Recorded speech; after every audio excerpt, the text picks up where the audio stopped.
רוצה? גט. אתה, מר אמסלם, היית רוצה לתת לאישה זו גט? לא, כבוד הרב.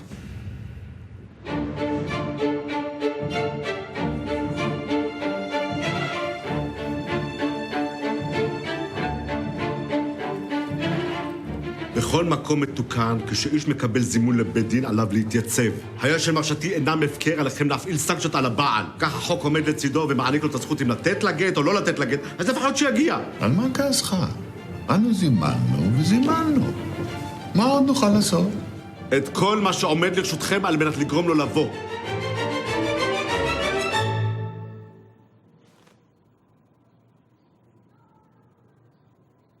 האם דעתך נחה עליך אם תיתן לאישה זו גט? לא, כבוד הרב. אינך מוכן לתת לה גט? לא, כבוד הרב. ובשביל מה באת עד הלום? כדי לומר לא. כן. אין בית דין בעולם שיכול לחייב אישה הזאת לחיות עם גבר זה. שומע אתה, היא אינה רוצה לחיות עמך.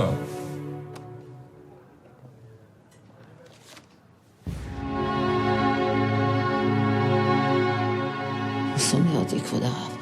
כל מה שהוא רוצה עכשיו זה רק לראות שלא יהיה לי טוב בהמשך. עד שלא יראה אותי מעוסקת על 4, הוא לא יירגע. וגם אז לא יספיק לו.